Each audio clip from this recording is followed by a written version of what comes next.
a igreja orando, nós temos notícias de irmãos que estão felizes e nós estamos felizes com os irmãos que estão felizes. Mas temos também notícia daqueles irmãos que muitas vezes estão precisando de um apoio maior e a gente tem visto a igreja se movimentar. Então a gente fica feliz porque a igreja é isso, a igreja é o corpo vivo, é o corpo em movimento. São os braços, são as pernas, são as mãos de Deus aí representado pela comunidade, pela vida dos irmãos. E que bom saber, né, irmãos, que nós temos uns pelos outros, em oração, em ajuda, em companhia. Então, que Deus abençoe, querido, sua vida, que Deus abençoe a sua família, que nessa manhã você tenha liberdade aí para adorar o Senhor, para engrandecer o nome do Senhor. Seja muito bem-vindo ao culto de hoje. Vamos orar? Senhor Deus, obrigado pela oportunidade, Deus querido, nessa manhã. Ó Deus, nós sabemos, Pai, que é um privilégio muito grande, nós reconhecemos o privilégio, meu Pai, de nessa manhã poder entronizar o Teu nome, poder colocá-lo, Pai, reconhecer o trono da graça que pertence ao Senhor, reconhecer que o Senhor é Senhor de todas as coisas e tudo está no controle, nas Tuas mãos, ó Deus. Pai, nós agradecemos por cada vida aqui presente, por cada família que está representada, por cada coração que é colocado aqui nesta manhã diante do Senhor. Deus, traga alívio para aquele que precisa, Pai, de alívio. Traga cura para aquele que precisa de cura. Traga esperança para o desesperançado. Deus, nós colocamos as nossas emoções no Senhor. Nós colocamos, Pai, todas as nossas angústias, ó Deus, e também agradecemos pela alegria que o Senhor nos tem dado. Ó Pai, diz a Tua palavra que muitas são as aflições dos justos, mas nós sabemos que em todas elas, Pai, nós estamos em Tuas mãos. Ó Deus, permaneça conosco nessa manhã, em todos os dias de nossas vidas. Alcança a cada irmão, a cada família, Pai, porque nós precisamos, ó Deus, da Tua poderosa graça. Receba o nosso louvor, Senhor. Receba a nossa gratidão. Receba o culto nessa manhã, Pai, que é para o Senhor, porque todas as coisas, ó Deus, são do Senhor e para o Senhor. Nós oramos, ó Pai, te agradecendo, em nome de Jesus Cristo. Amém.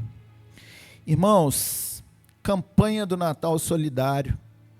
Pastor Vandeci tem nos movimentado aqui todos os anos e nós sabemos como é uma bênção, porque muitas vezes para nós ter um panetone, ter um doce de leite, ter um biscoito recheado, talvez é algo simples, mas a turminha lá do norte de Minas, né, pastor?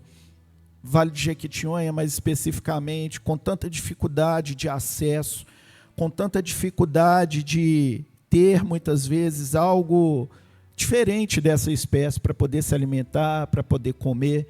Então, nós queremos movimentar os irmãos para que a compaixão do Senhor os alcance, para que os irmãos sejam solidários, como sempre tem sido. A Betel é solidária, a igreja Betel é uma igreja sensível.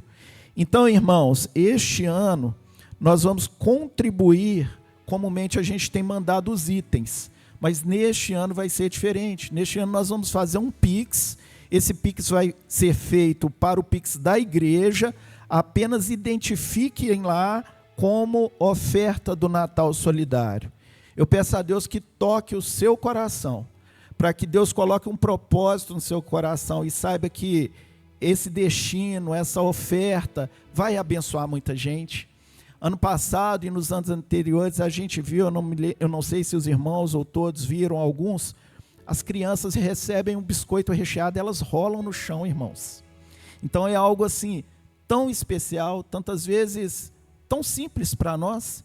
Então eu peço ao Senhor nessa manhã que movimente os corações aí, para que a igreja Betel possa contribuir aí, abençoando o reino do Senhor, abençoando esses irmãos lá no norte de Minas, no Vale do Jequitinhonha. Amém? E nesse passo, queridos, proximidade do Natal, o ano vai se encerrando, aquele clima natalino vai chegando, as luzes vão se acendendo, é um momento tão gostoso, a cidade fica mais bonita, a alegria vem, e nós não podemos nos esquecer que não é sobre comércio, não é sobre dar presente, não é sobre receber presente, mas é sobre nos lembrarmos, né, daquele que nos salvou, daquele que nos deu a vida. E talvez ainda mais neste momento, e para que perpetue aí durante todo o ano, o nosso coração voltado para o Senhor, voltado para a solidariedade, voltado para o amor constante, que é sobre tudo e sobre todos. E nós queremos assim convidar a toda a igreja, dia 21 de dezembro, irmão, separe essa data. 21 de dezembro, olha, 9 horas da manhã vai ter um culto abençoado. Se não puder vir pela manhã, venha à noite às 19 horas. Ou faça melhor, venha pela manhã e venha à noite. E faça melhor ainda, traga um convidado, traga alguém especial para nos abençoar, para fazer com que a nossa igreja fique mais bonita ainda. E nós seremos abençoados, eu tenho a certeza. Amém, irmãos? Contamos com a igreja. Nós queremos novamente, durante todo o ano a gente tem feito isso e tem sido uma bênção. Qual que é a notícia recorrente, o chamado recorrente do evento do carnaval até o carnaval seguinte? Esse uhul virou mantra, né, tio Henrique? É o Acampa Betel. Irmãos, se alegrem, venham, façam as suas inscrições, movimente igreja, porque o Acampa Betel é um lugar proposital, é um lugar que o Senhor quer te levar para mudar a sua vida. Sabe por quê, queridos? Porque onde há a presença do Senhor, nada fica da mesma coisa não, tem que ser movimentado.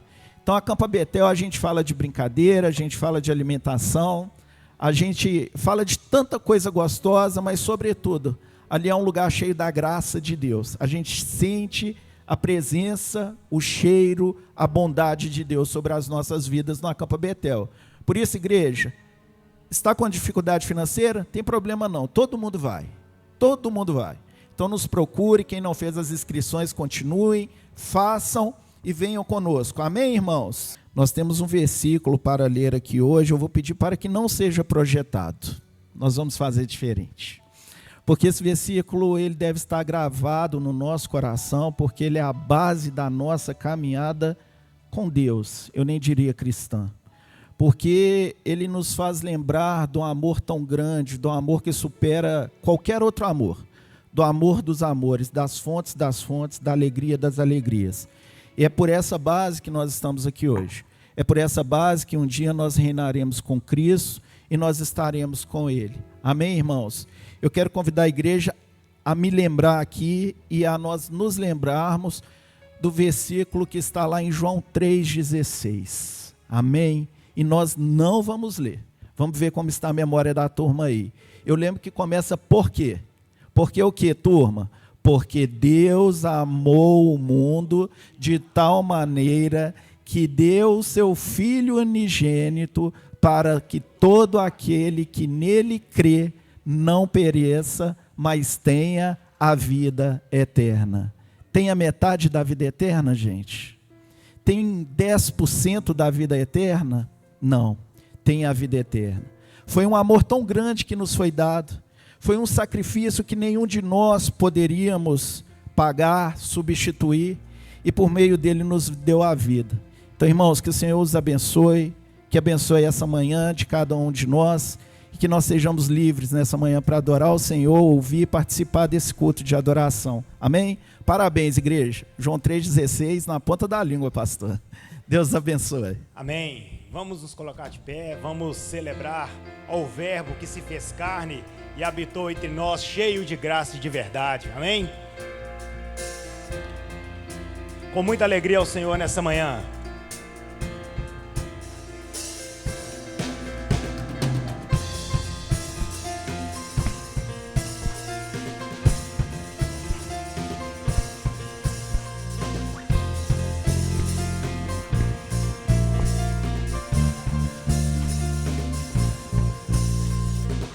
No princípio era o Verbo, e o Verbo estava com Deus, e o Verbo era Deus, ele estava no princípio com Deus. Todas as coisas foram feitas por meio dele, sem ele nada do que foi feito se fez.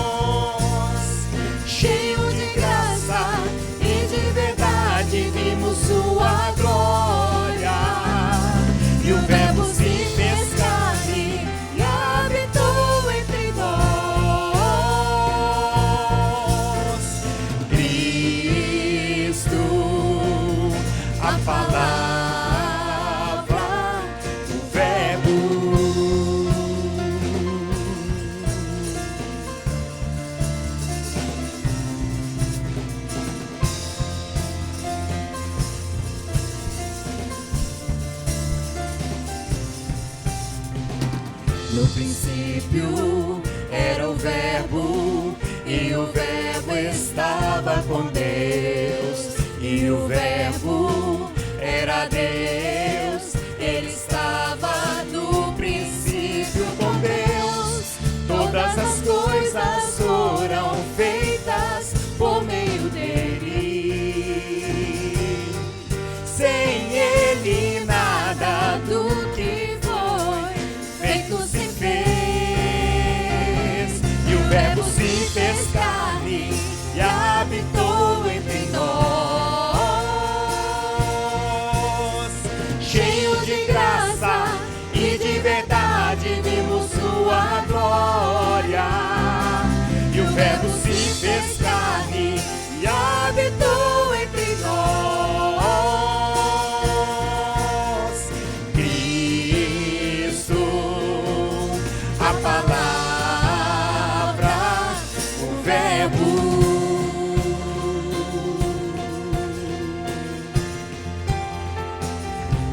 O Verbo.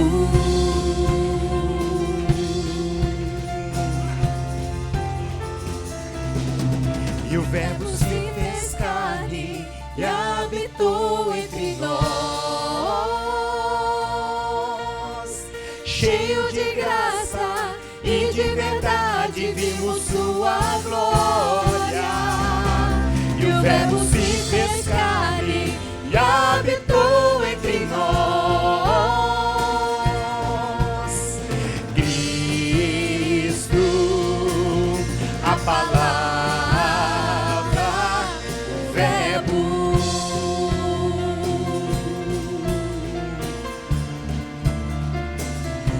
O Verbo.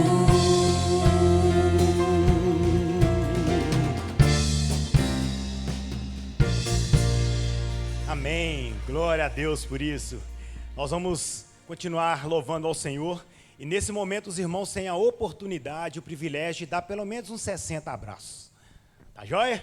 Vamos lá.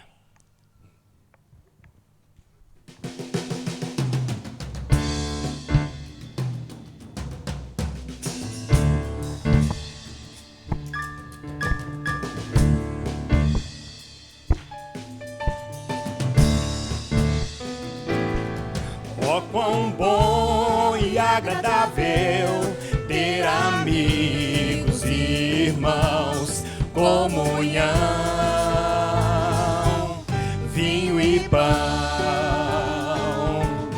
Com orvalho desce da montanha, sobre a relva nosso chão, comunhão, vinho e pão. Encontrar em Cristo bom tesouro, meus amigos e irmãos, todos juntos em adoração. Alegria enche toda a casa, aleluia, glória a Deus. Comunhão, vinho e pão. Quão bom e agradável ter amigos e irmãos, comunhão, vinho e pão. Como orvalho desce da montanha, sobre a relva nosso chão, comunhão, vinho e pão. Encontrar em Cristo bom tesouro, meus amigos e irmãos, todos juntos em adoração. Alegria enche toda a casa, aleluia, glória a Deus. Comunhão, vinho e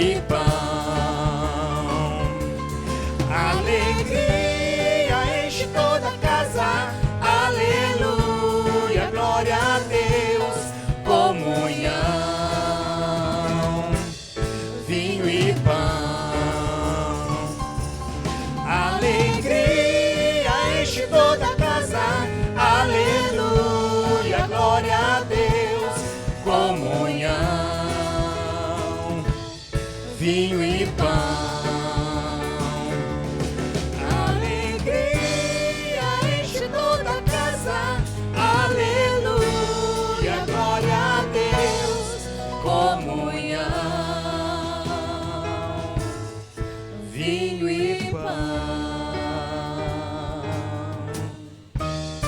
Amém. Glória a Deus. Glória a Deus. Irmãos, nós somos muito gratos ao Senhor por tudo que Ele tem feito a nós. O Senhor, Ele tem suprido todas as nossas necessidades. Ele tem cuidado de nós, cuidado da nossa casa, cuidado da nossa família, tem nos dado saúde, tem nos dado trabalho. E nós teremos nesse momento aqui a oportunidade de adorarmos ao Senhor também com os dízimos e com as ofertas. Lembrando que o gasofilácio menor é o gasofilácio de missões, o gasofilácio maior é o da igreja. Que os irmãos tenham um coração generoso, para que consigamos também a cada dia entender que tudo que nós temos é o Senhor quem nos dá, e nós devemos entregar a Ele. Amém?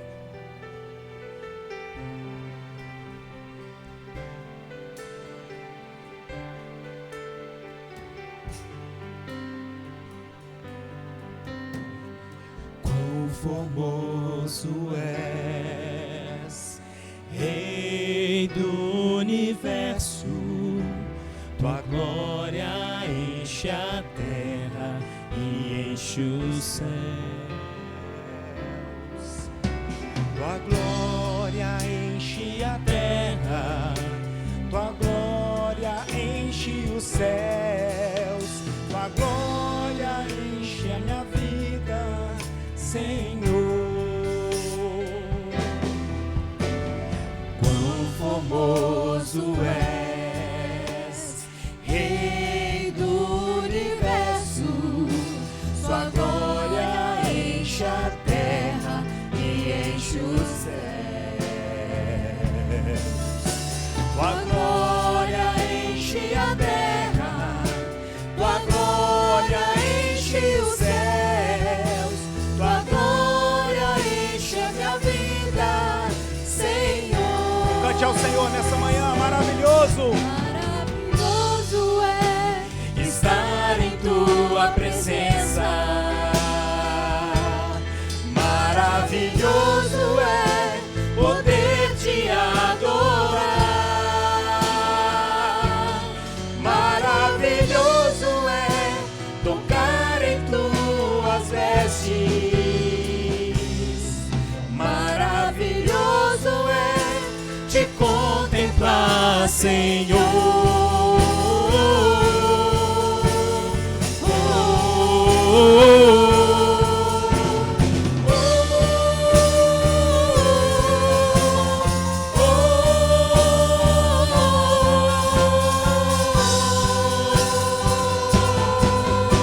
Tua glória enche a terra, tua glória enche os céus, tua glória enche a minha vida, Senhor.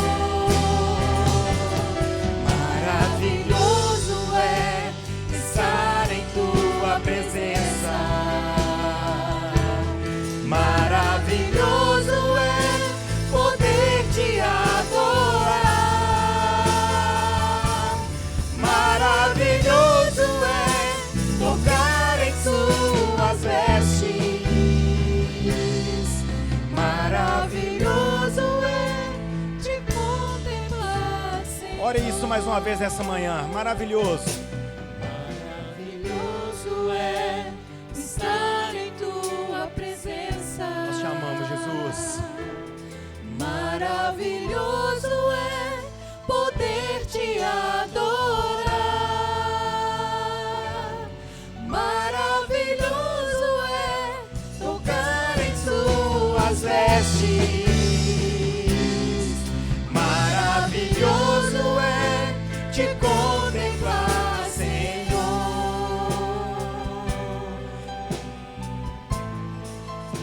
Te contemplar, Senhor.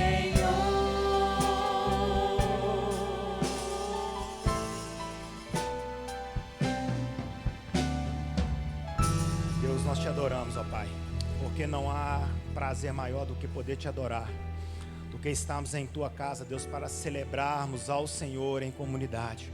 Obrigado, Deus, pela tua presença. Obrigado, Deus, porque o Senhor nos ama. Obrigado porque o Senhor é poderoso, porque o Senhor é bondoso, porque o Senhor tem cuidado de nós.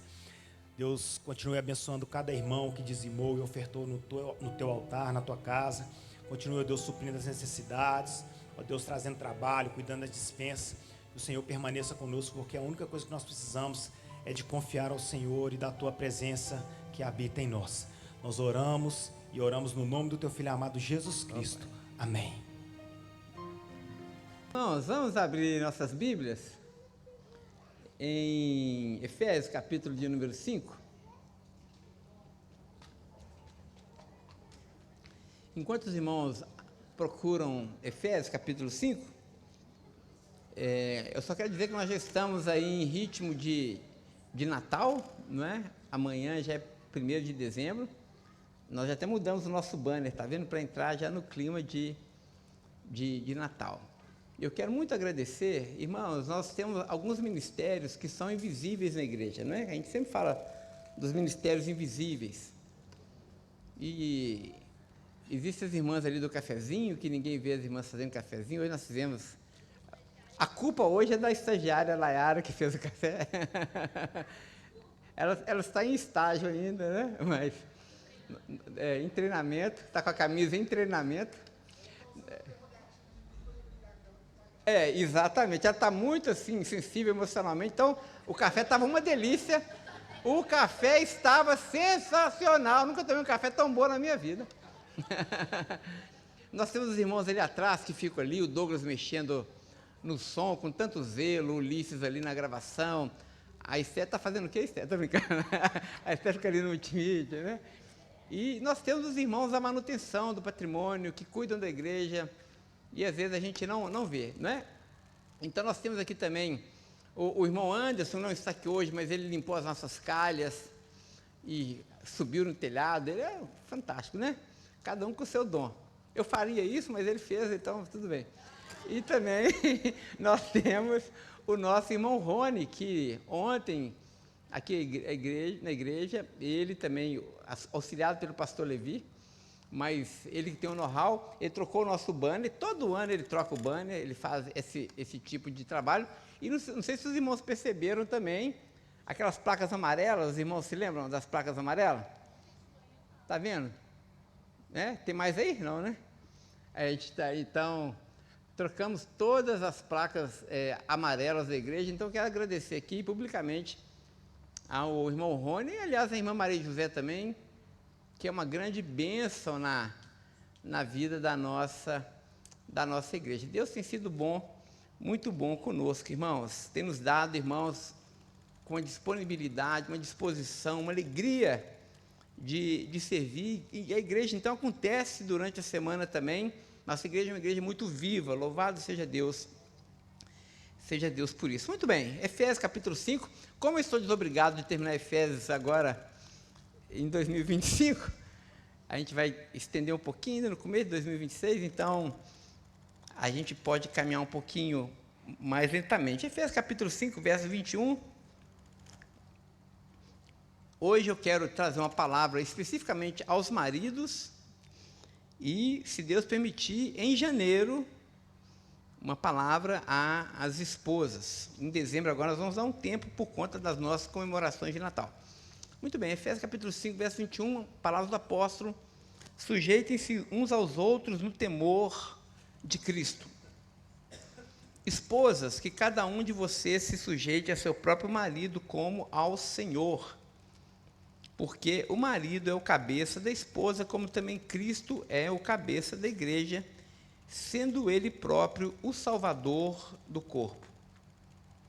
Como, porém, a igreja está sujeita a Cristo, assim também a esposa se sujeite em tudo ao seu próprio marido.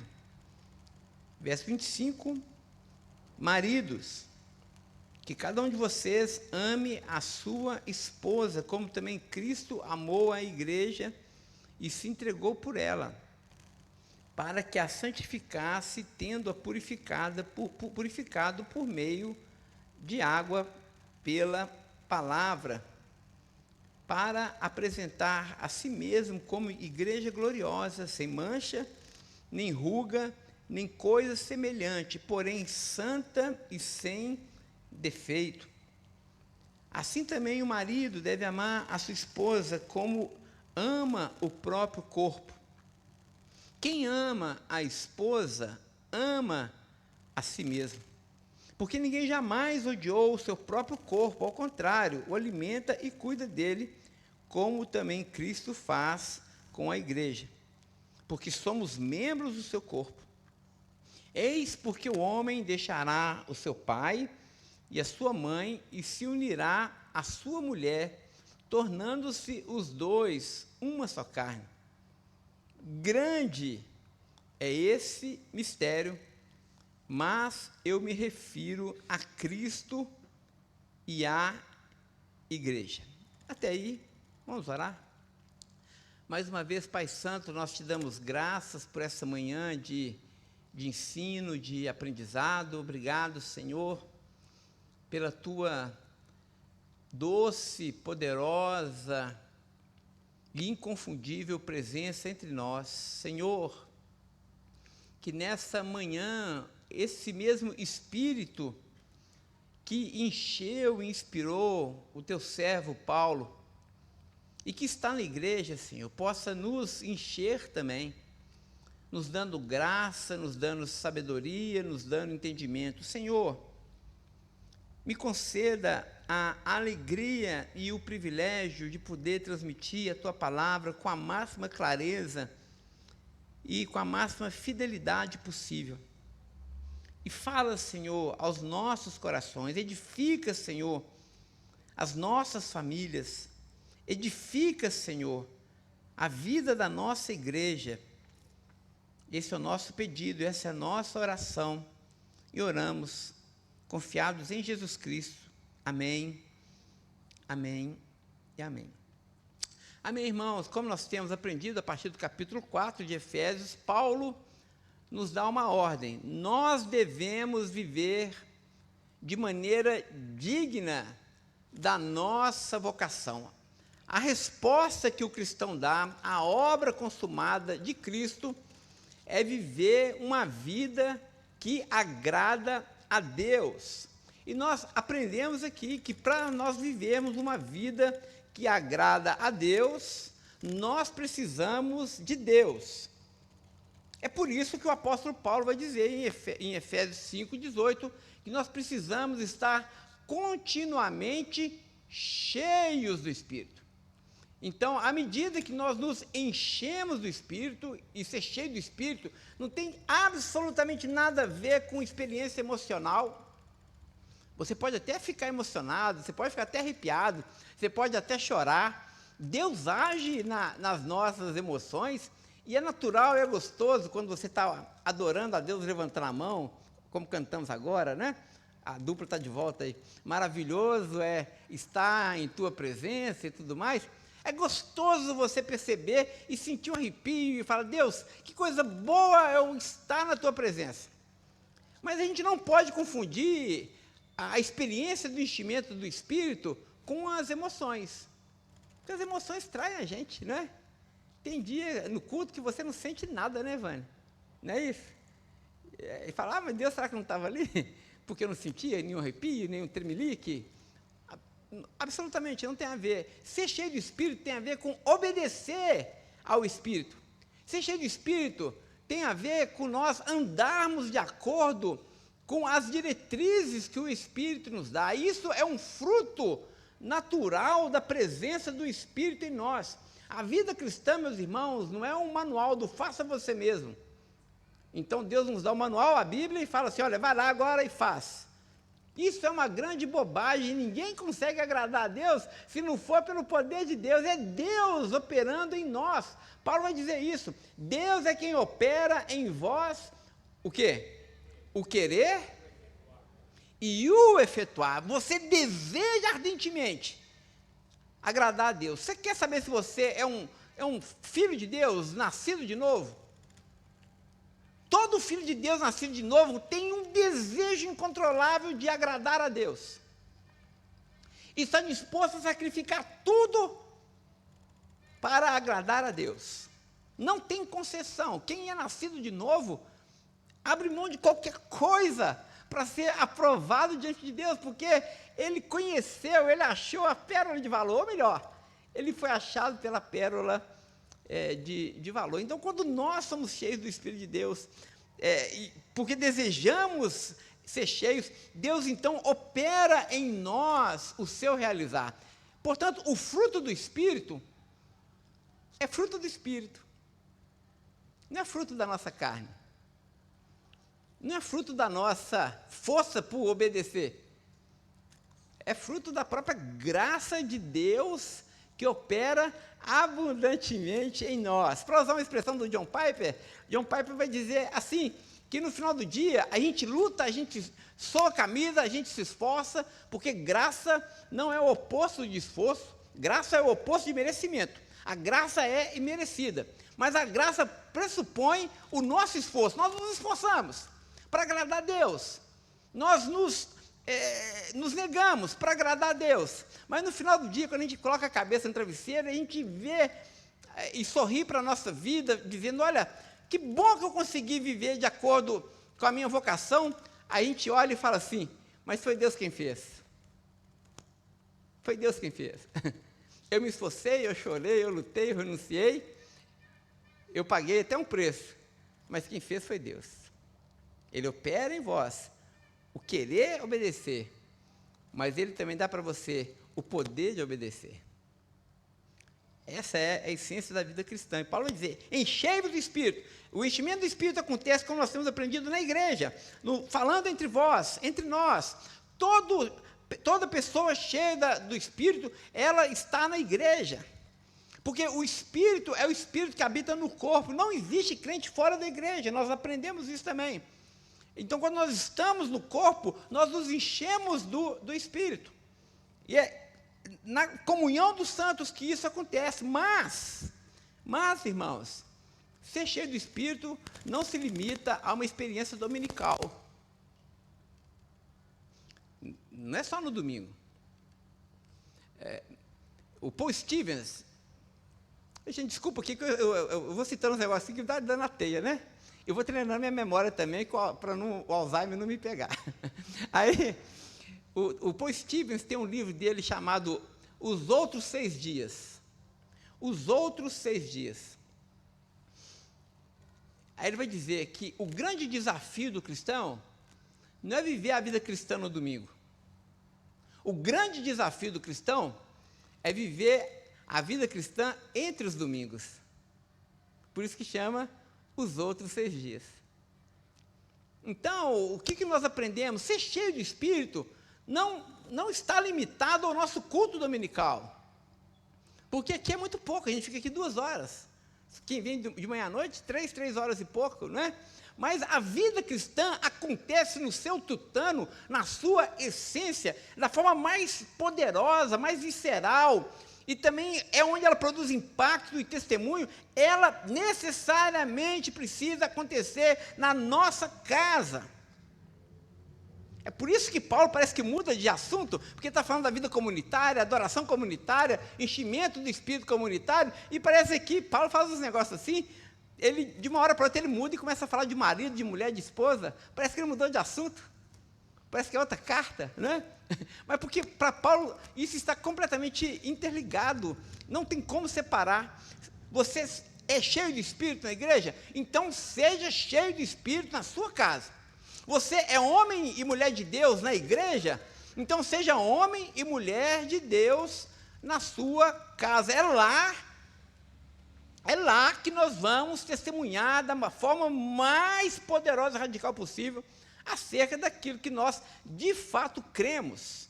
É na nossa casa que a gente coloca em prática aquilo que nós confessamos no domingo pela manhã. Muito bem, no verso 21, Paulo vai dizer, dentro dessa perspectiva de ser cheio do Espírito, que quando nós somos cheios do Espírito, nós nos sujeitamos uns aos outros. Verso 21. Existe, portanto, na perspectiva paulina, na relação não só intracomunitária na igreja, mas também na família, essa ideia da sujeição mútua. A sujeição mútua acontece também dentro da nossa casa. Isso, irmãos, parece revolucionário, não é? Porque quando a gente pensa em relação ao marido e mulher, a gente fala assim, a mulher tem que ser submissa ao marido, não é? Então, a mulher tem que ser sujeita ao marido, e nós vamos chegar nesse ponto na nossa próxima aula. Mas, para Paulo, é verdade, a mulher precisa se submeter ao marido, está aqui no texto. Mas também, de acordo com a teologia paulina, o marido precisa se submeter à esposa também. Está aqui no texto. E cada um se submete ao marido de uma forma diferente. Cada um se submete ao outro de uma forma diferente. Os pais se submetem aos filhos, criando-os na disciplina da administração do Senhor. Isso é sujeição, isso é serviço. E o filho se submete ao pai, obedecendo o pai no Senhor. Então, existe nessa dinâmica do Espírito, nesse lar cheio de Deus, nessa família de Deus, esse espírito da sujeição mútua. Muito bem. Farei apenas um parênteses e dizer o seguinte, quando Paulo escreve essa parte da sua carta, ele está quebrando muitos paradigmas do mundo antigo, porque foi o cristianismo primitivo, irmãos, que começou a introduzir palavras direcionadas às mulheres e aos filhos em suas cartas. Até então, todo sábio, todo mestre, todo rabino, eles não dirigiam palavras às mulheres. As mulheres eram deixadas de lado. A direção era só para o homem. Mulher não valia nada. Dentro da cultura do Império Romano, imperava a lei que a gente chama de pater potesta, que é o homem era o todo-poderoso da casa. Essa era a cultura pagã. O homem podia fazer com a mulher o que ele quisesse, porque ela era propriedade dele.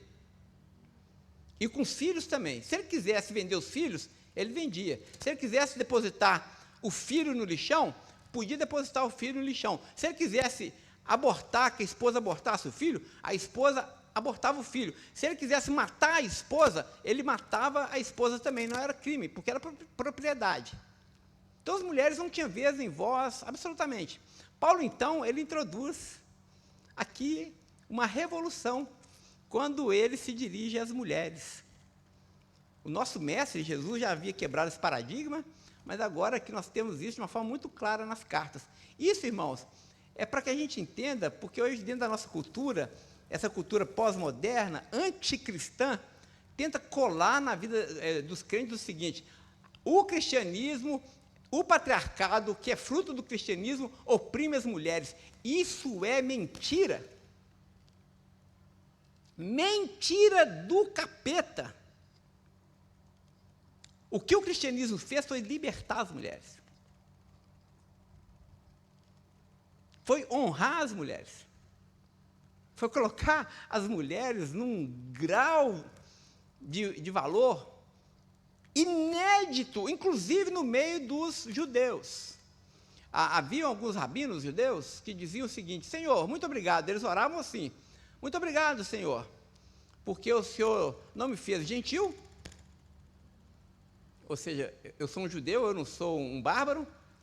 Muito obrigado, Senhor, porque o Senhor não me fez um cão, porque eu sou um ser humano. Mas muito obrigado, Senhor, porque o Senhor não me fez uma mulher.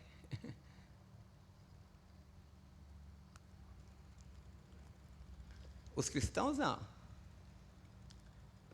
O mundo ocidental, que foi forjado dentro da cultura judaico-cristã, libertou as mulheres. Libertou as mulheres. O que nós estamos vendo hoje é uma repaganização do Ocidente, onde as mulheres estão sendo cada vez mais oprimidas. Elas acham que estão sendo libertas, mas elas estão sendo cada vez mais oprimidas, cada vez mais desvalorizadas. E nós vamos ver um dos motivos. Paulo fala sobre a mulher, ele começa isso no verso 22, mas antes da gente pensar sobre a submissão feminina ao homem, nós precisamos entender a que homem e mulher deve se submeter, tá certo? Então, hoje a palavra é para os maridos. E que dura palavra, irmãos. E que dura palavra. Paulo vai dizer: maridos. Nós temos maridos aqui? Deixa eu ver. Levanta a mão, Ismar. Levantou? Levanta com convicção. Eu sei que você é um homem, como é que é? Um mísero homem, né? É uma piada interna nossa aqui. Quantos nós temos aqui candidatos a maridos? Deixa eu ver. Quantos que querem se casar um dia? Só Pedrinho? A coisa tá fraca, hein? Mas também só tem ele, né? Ulisses, pô! Hã? O Rafael está lá fora. Muito bem, então essa palavra é para os maridos e para os candidatos.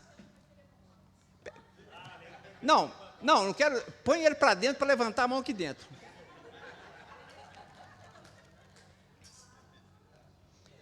Eu vou perguntar, quantos aqui querem se casar um dia? Pronto. Rafael, você acabou de morrer. Morreu. É justamente isso que o apóstolo Paulo diz. Olha só, maridos, que cada um de vocês ame a sua esposa. Então, qual que é a ordem que Paulo dá para os maridos aqui? Maridos, você precisa amar a sua esposa. Mas existe um paradigma altamente elevado para esse amor. Não é esse amor de Hollywood. Não é esse amor sentimental, hormonal, né? De atração física, até para os ouvidos solteiros, sexual, né? Aquela coisa, né? Que tem a ver com libido. Paulo vai dizer, você precisa amar a sua esposa, como também Cristo amou a sua igreja e se entregou por ela. Aqui está o sarrafo, altíssimo. Precisamos, como maridos, amar as nossas esposas assim como Cristo amou a igreja e a si mesmo se entregou por ela. E aqui a primeira coisa que a gente salta aos nossos olhos é o seguinte: o marido só serve, você só presta como marido se você amar a sua esposa. Não adianta levantar a mão na igreja, não adianta dar dízimo, não adianta ser o cara mais querido do bairro, não adianta ter grana, você só presta como homem. E aqui tem a ver com a masculinidade. Você só vale alguma coisa como homem se você cumprir essa tarefa, amar a sua esposa. O resto é balela. Homem que não ama a sua mulher não serve para mais nada. Nada, esquece. Se você não ama a sua esposa como Cristo ama a igreja e se entrega por ela, e a ideia de entregar é justamente isso, é morrer por ela, meu amigo, a sua fé é vã. Paulo vai dizer, se você não cuida da própria casa, você nega a fé e é pior do que incrédulo, irmão. Bom, o que significa amar a esposa assim como Cristo amou a igreja? Eu fico imaginando que tipo de noiva Jesus herdou e por quem ele morreu. Eu fico imaginando a minha vida, a história da igreja. E olha, Jesus morreu por uma noiva indigna, gente. Não foi? A igreja nunca foi amável. A igreja nunca respondeu ao amor de Cristo. Cristo morreu por uma igreja indigna. Olha só o que Paulo está dizendo. Que mesmo que a sua esposa não seja amável, que mesmo que a sua esposa não seja fiel, porque existe, irmãos, tanto no Novo quanto no Antigo Testamento, essa relação de Deus com o seu povo, Cristo com a igreja, sempre essa metáfora do adultério. E a Bíblia vai dizer, Deus amou o seu povo. Quem leu Oséias, os profetas menores, vai ver, não é? Deus amando um povo adúltero. Mas também no Novo Testamento vai ver a igreja sendo infiel. Jesus diz isso lá no Apocalipse, né? Que a igreja havia se adulterado ali com as doutrinas dos nicolaítas, com os ensinos ali daquela mulher Jezabel. Cristo apaixonado pela sua esposa. Assim também, meus irmãos, maridos, você precisa amar a sua esposa, mesmo que ela seja infiel a você. Esse é o paradigma. Mas, pastor, isso mexe com a minha masculinidade? Não! Quando um marido perdoa e ama e cuida da sua esposa, mesmo na infidelidade, ele está sendo o mais masculino possível. Isso é que é ser homem. Esse é o paradigma máximo de masculinidade. Outra coisa que esse texto também aqui nos ensina, Cristo se entregou pela igreja. Eu fico pensando se Jesus tivesse desistido da gente, né? Você imaginou? Na hora H, Jesus falar, não, o preço é muito alto, não vale a pena, eu não quero, eu não vou morrer, eu volto atrás. Pai, se possível, passa de mim esse cálice. Quem assistiu ali a Paixão de Cristo ali do Mel Gibson, vai ver lá que no final, né, ali quando Jesus começa no final, né, a paixão, Jesus ali sendo tentado no Getsêmani, e aparece aquela figura andrógena ali de Satanás. Aí essa figura começa a conversar com Jesus e fala assim, não vale a pena, não morre não se entrega não dê a sua vida não, eles não valem a pena, olha, eles te abandonaram, você está sozinho aqui, rapaz. Vocês lembram dessa passagem? Aí Jesus, imagina se naquele momento ele desse ouvido ao encanto ali da serpente e ele abandonasse a sua noiva. Mas o que ele fez? Ele se levantou, esmagou a cabeça da serpente e foi esmagado na cruz. Isso significa morrer, gente. Homem que é homem, marido que é marido, não larga o lar, não abandona o casamento. Hoje a gente vê uma coisa assim, marido deixando a família, né? Primeira turbulência, pum, carta do divórcio. Eu vou me separar de você. E vai embora. Qualquer coisinha que a esposa faz, isso mexe com ele, e ele quer colocar o pé na estrada. Isso é fraqueza, gente. Nós vivemos hoje numa cultura onde os homens estão fracos. Eu ia falar frouxo. Agora acabei falando, né? Homens frouxos, que desonram a sua casa, que não seguram a onda. Gente, maridos, homem é o último a dormir.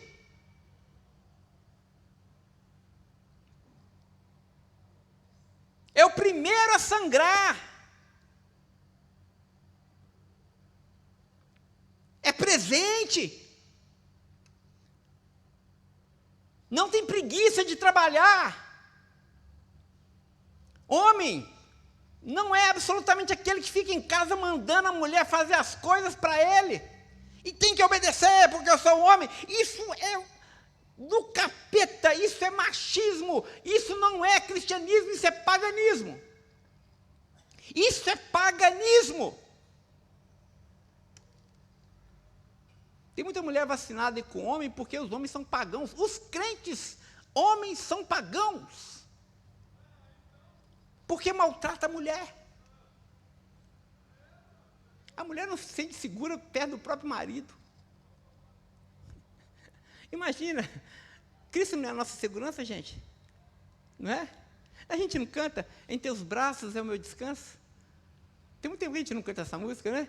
Em teus braços é o meu descanso, seguro estou, né? Nos braços daquele que sempre me amou. A gente não sente seguro, a noiva de Jesus não sente segura nos braços do seu Salvador? Não é assim? Você não sente seguro? Não é? Então, quando você chega em casa, a sua esposa, os seus filhos devem se sentir seguros porque você está ali. Você deve trazer segurança. Você tem que ser... Eu estava falando isso com o Pedrinho ontem. Estava falando sobre o papel do homem e da mulher. Estava discutindo um pouquinho. Né? Ele não está namorando. Ele é amigo da Gabriela. Aí, nessa amizade, eu falei com ele o seguinte: você precisa proteger a Gabriela. Homem protege a mulher. Ninguém vai subir os tamancos em cima da sua mulher, não. Gente, deixa eu te falar. Se a sua mulher for ofendida, você tem que ir lá e tirar satisfação. Você engole o desaforo, mas a sua mulher ser desaforada, você não pode admitir isso, não.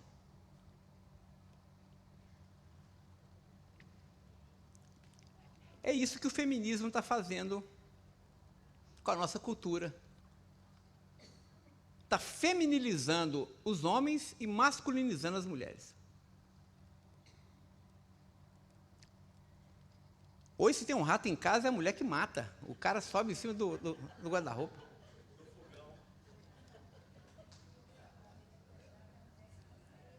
Como assim? Se tiver um rato na sua casa, meu amigo, você tem que tirar ele na dentada. O rato tem que ter medo de você, não é você que tem que ter medo do rato, não. É engraçado, sabe por quê, gente? Dentro desse homem feminino, o homem feminino e fraco, ele não ataca ninguém, mas ele ataca a esposa. Você quer um sinal de fraqueza masculina? É o cara que maltrata a esposa, mas é incapaz de peitar o folgado. É o homem fraco. Para cima da esposa, é um leão. Mas fora de casa é um gatinho. Nosso Salvador foi um leão.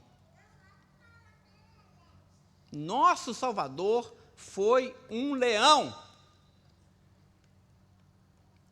Você lembra quando eu estava procurando lá quem era Jesus? E à noite, para ver quem eles iam prender? Aí, os discípulos ali, quem é Jesus? Aí Jesus falou assim: sou eu que vocês procuram, deixem esses. Poupe-os. Vocês querem ferir, vocês vão ferir a mim. Mas a minha igreja não.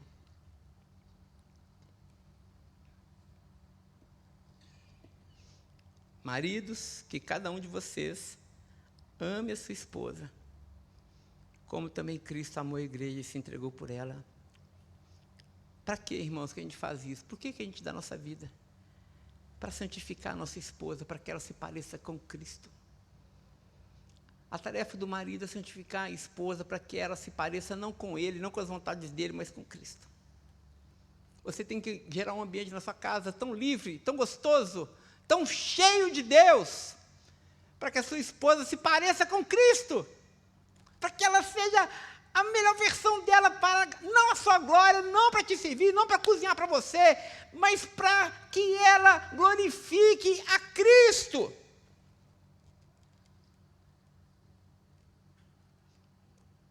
Para que ela sirva a Cristo. Se a sua liderança masculina não está levando a sua esposa a servir de forma mais alegre a Jesus Cristo, meu amigo, você fracassou.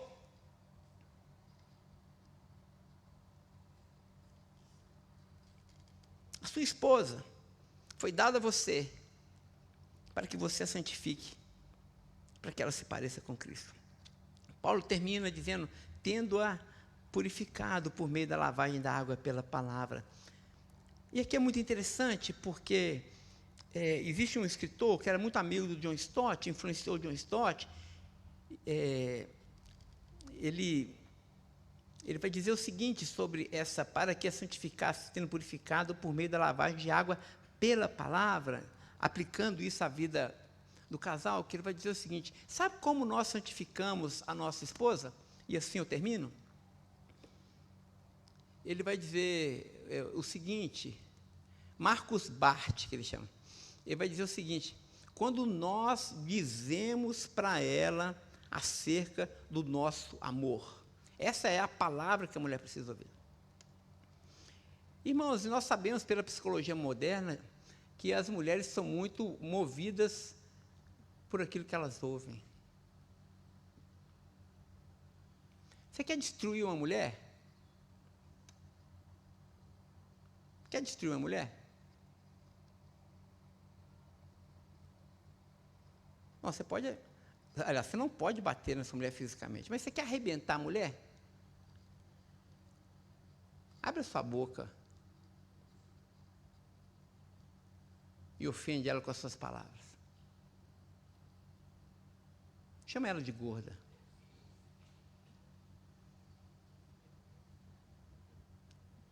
Chama ela de imprestável.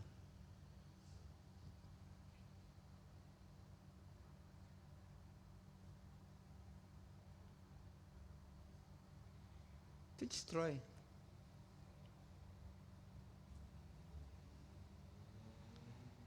Mas também, você quer edificar sua esposa? Diga que a ama.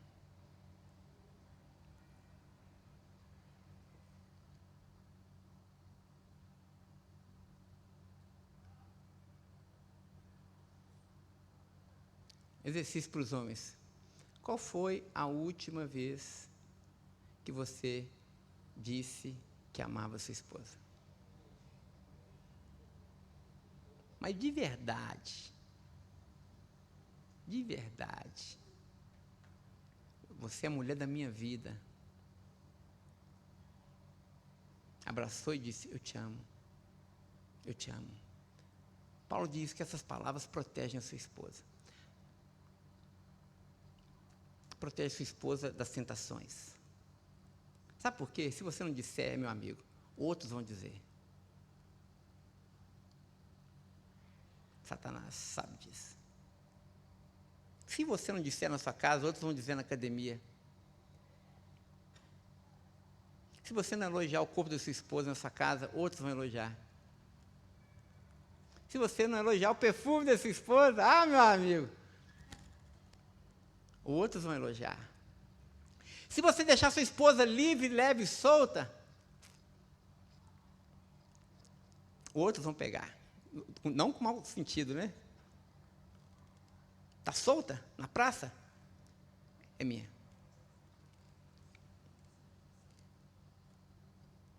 Cuidado. Cuida do patrimônio que Deus confiou a você. É isso que Paulo vai dizer. Morre pela sua esposa. E por fim, irmãos, essa metáfora nos lembra uma coisa. Assim como Adão morreu para que Eva pudesse existir lá no pesado sono, assim como Cristo morreu para que a igreja pudesse existir ali na cruz, o marido precisa também morrer para que a esposa tenha vida. E a última reflexão que eu faço é: quando nós nos casamos, nós morremos para todas as outras mulheres. Por isso que eu falei com o Rafael. Morreu. Homem que é homem com H, que é masculino com M maiúsculo, não fica com gracinha com nenhuma outra mulher. Ouviu isso? Na academia, no trabalho, seja onde for. Homem que é homem de verdade morreu para todas as outras mulheres. Só existe uma, assim como Cristo não flerta com nenhuma outra, senão com a sua noiva, a igreja. Cristo se entregou pela igreja, assim também os homens. Quando nós dissemos sim no altar, nós dizemos justamente isso: nós morremos. Portanto, ser marido é assinar uma sentença de morte. Morte que faz com que o outro viva. A sua missão é dar vida à sua esposa. Essa é a nossa tarefa. Morra para que ela tenha vida. Feche os olhos, desculpem Passamos 10 minutos. Vamos orar.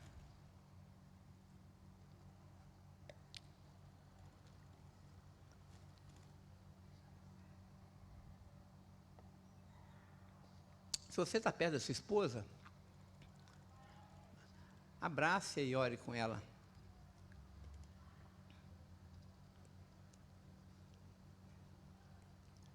Vem cá, Flor. Aproveitar que está uma família. Vou pedir para a irmã Viviane fazer essa oração pelos maridos.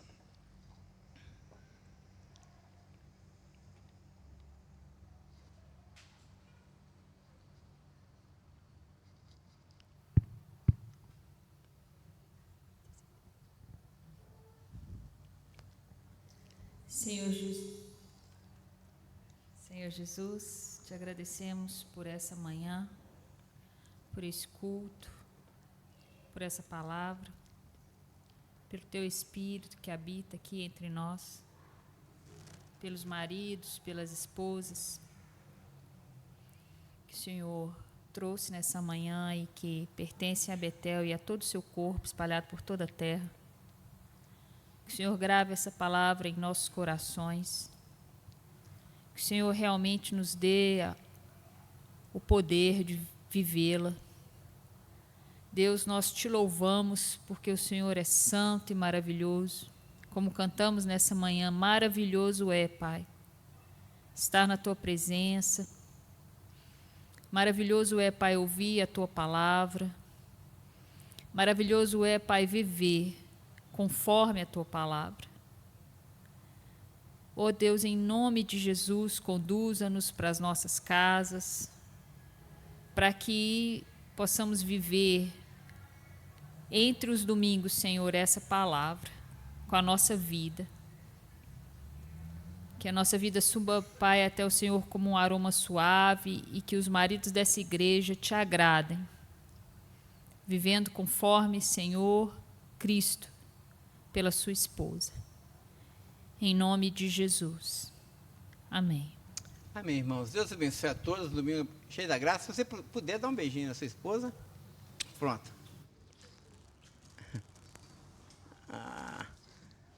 Muito bem. Até logo mais à noite, se Deus permitir.